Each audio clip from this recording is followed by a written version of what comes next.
Good evening everyone, स्वागत है आप सभी का हमारे चैनल स्टडी विद आलोक में। और फ्रेंड्स, आज हम डिस्कस करेंगे सीरीज नंबर 6, जिसमें 101 नंबर से लेके 125 नंबर तक के क्वेश्चन को यहाँ पे सम्मिलित किया गया है। तो आइए देखते हैं इसमें क्या कुछ इंपॉर्टेंट प्रश्न है।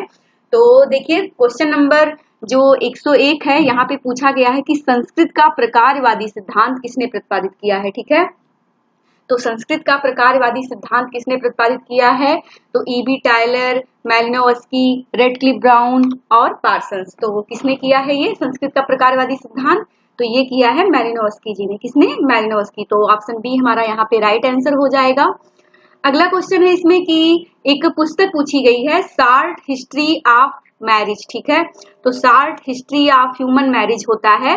ठीक है, तो शार्ट हिस्ट्री ऑफ मैरिज या हिस्ट्री ऑफ ह्यूमन मैरिज करके ये पुस्तक पूछी जाती है। कई बार ये पुस्तक पूछी गई है नेट, हायर, पीजीटी विभिन्न एग्जामिनेशन में। ठीक है, तो हिस्ट्री ऑफ ह्यूमन मैरिज बहुत ही प्रसिद्ध पुस्तक है। किसकी है? जो है हॉब्स, हक्सले, वेस्टरमार्क और डार्विन। तो ये जो पुस्तक है ये है किसकी? वेस्टरमार्क महोदय की। किसकी है? वेस्टरमार्क महोदय की, विवाह से संबंधित। ठीक है, हिस्ट्री ऑफ ह्यूमन मैरिज। तो ऑप्शन सी हमारा राइट आंसर हो जाएगा। अगला प्रश्न है कि निम्नलिखित में से कौन सी सामाजिक प्रगति की विशेषता है? तो कौन सी इसमें जो सामाजिक प्रगति है उसकी विशेषता है, ये बताना है। ठीक है, देखिए इसमें दिया गया है इच्छित लक्ष्य मूल्यों से निर्धारित, और उसके बाद में केवल मनुष्यों से संबंधित, सभी सही है। ठीक है, तो जब इस प्रकार से बोथ ऑफ करेक्ट होता है तो इसमें देखिए इच्छित लक्ष्य भी होता है, बिल्कुल होता है, मूल्यों से निर्धारित होता है, जो हमारा सामाजिक विकास है, सामाजिक जो प्रगति होती है। ठीक है, तो मूल्यों से जब निर्धारित होती है तो प्रगति तो होगा ही, और केवल यह मनुष्य से संबंधित होती है, बिल्कुल सही बात है। और इसमें क्या हो जाएगा? सभी। तो डी हमारा क्या हो जाएगा? सभी सही हो जाएंगे। ठीक है, तो ऑप्शन डी करेक्ट आंसर हो जाएगा। अगला इसमें प्रश्न है कि कौन ग्राम समुदाय की विशेषता नहीं है। ठीक है, तो कौन सी विशेषता इसमें जो है वो ग्राम समुदाय की नहीं है, वो बतानी है। ठीक है, तो इसमें देखिए पूछा गया है क्या? खेतिहर व्यवस्था, अंधविश्वास, जजमानी व्यवस्था, औपचारिक संबंध। ठीक है, तो अब ध्यान से देखिए, अगर नहीं है तो खेतिहर व्यवस्था पाई जाती है ग्रामीण समाज में। ठीक है, अंधविश्वास भी वहां पे होता है। ठीक है, जैसे मान लीजिए कोई बीमार हो गया तो सबसे पहले कहेंगे कि चलिए झाड़ फूक कर लेते हैं, फिर बाद में हॉस्पिटल ले जाएंगे। तो जब सारा कृत्य कर लेते हैं फिर उसके बाद में हॉस्पिटल पहुंचते हैं, तो अंधविश्वास होता है। उसके बाद में जजमानी व्यवस्था भी वहां पे पाई जाती है। ठीक है, और उसके बाद में औपचारिक संबंध, तो वहां पे जो ग्रामीण समुदाय हमारा है वहां पे अनौपचारिक संबंध होते हैं। ठीक है, औपचारिक संबंध जो होता है ये नगरीय समुदाय की विशेषता है। ठीक है, तो औपचारिक संबंध नहीं होगा। ठीक है, क्या होगा? यहाँ पे अनौपचारिक संबंध पाया जाता है। तो ऑप्शन डी हमारा राइट आंसर हो जाएगा। चलिए अगले प्रश्न को देखेंगे। बोगार्डस के अनुसार समुदाय के आवश्यक अंग हैं। ठीक है, तो बहुत बार ये क्वेश्चन पूछा जाता है समुदाय की विशेषता में कि बोगार्डस के अकॉर्डिंग जो है समुदाय के आवश्यक अंग कौन से हैं? तो सामाजिक समूह होता है, हम की भावना, निश्चित भूभाग, उपरोक्त सभी। ठीक है, तो इसमें क्या हो जाएगा? आल करेक्ट हो जाएंगे बहुत। ठीक है, यानी सामाजिक समूह भी होता है, हम की भावना भी पाई जाती है, निश्चित भूभाग में भी जो समुदाय का होता है एरिया। ठीक है, तो निश्चित भूभाग ये भी होता है। तो ये सब सारी क्या है? ग्रामीण समुदाय, समुदाय के आवश्यक अंग हैं। ठीक है, तो ऑप्शन डी हमारा राइट आंसर हो जाएगा। चलिए अगला प्रश्न इसमें दिया गया है कि सरल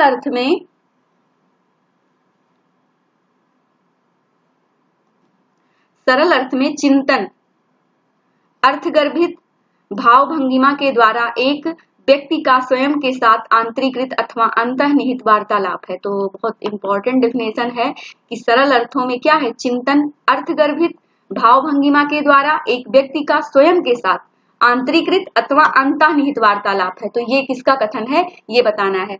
तो अल्थूजर, इसमें bloomer, Peter M ब्लाउ, G H. Mead. ठीक है, तो ये किसका हो जाएगा? सरल अर्थ में चिंतन अर्थगर्भित भाव भंगिमा के द्वारा एक व्यक्ति का स्वयं के साथ आंतरिकृत अथवा अंतर्निहित वार्तालाप है। तो ये कहा है जी.एच. मीड महोदय ने। किसने कहा है? जी.एच. मीड।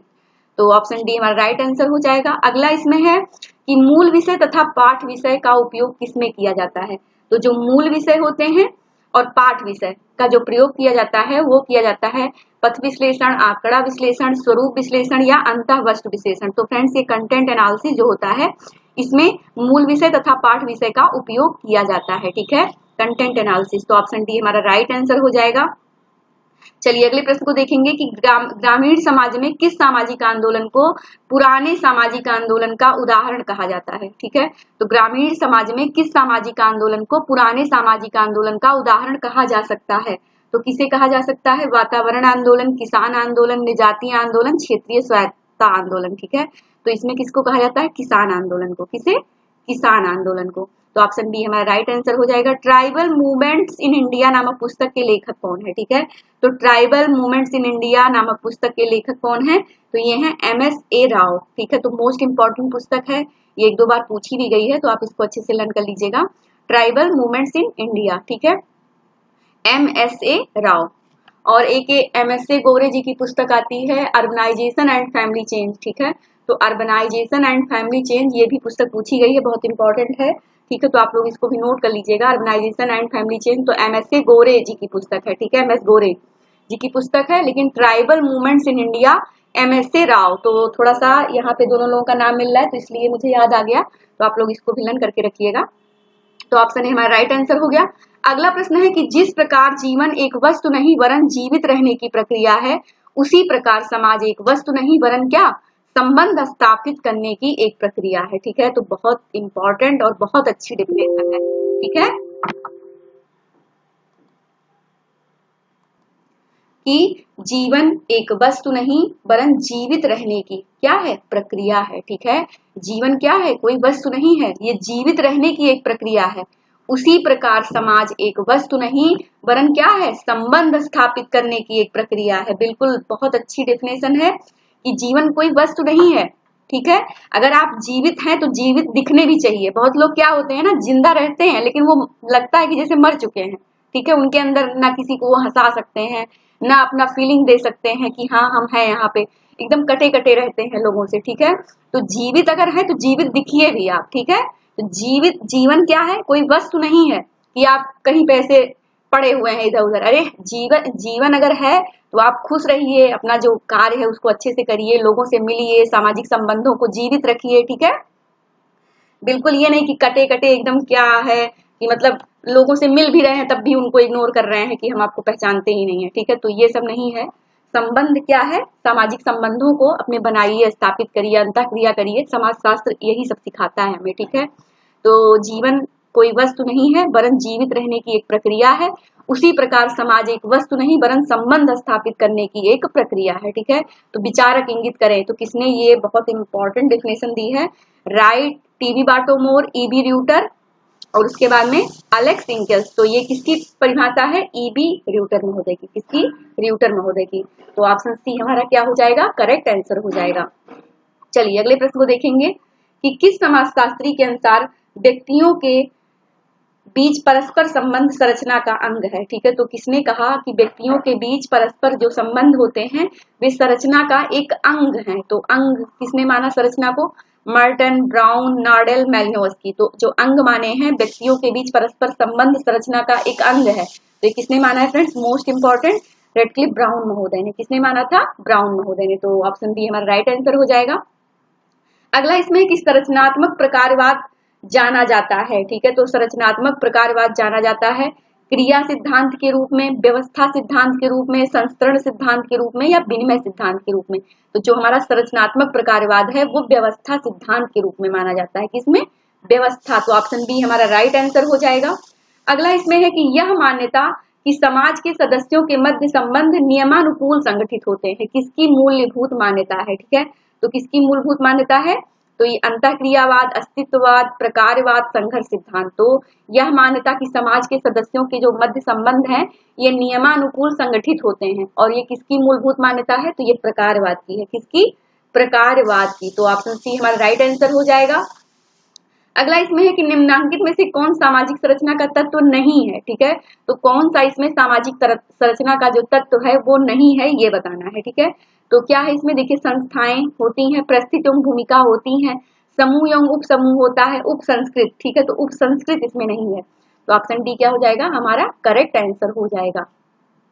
चलिए अगले प्रश्न को देखेंगे, निम्न में से कौन सा संरचनात्मक उप व्यवस्था का एक उदाहरण है। तो निम्न में से कौन सा संरचनात्मक जो उपव्यवस्था है उसका एक उदाहरण है। तो नातेदारी व्यवस्था, उसके बाद में प्रजातीय व्यवस्था, जाति व्यवस्था या भूमिका व्यवस्था। तो इसमें फ्रेंड्स जो जाति व्यवस्था है ये क्या है, संरचनात्मक उपव्यवस्था का एक उदाहरण है। ठीक है, चलिए अगले प्रश्न को देखेंगे। सामाजिक संबंध होता है, तो सामाजिक संबंध क्या होता है, आमने सामने का जो संपर्क होता है लोगों से। ठीक है, यही क्या है, सामाजिक संबंध है। ठीक है, तो ऑप्शन डी हमारा क्या हो जाएगा, करेक्ट आंसर हो जाएगा।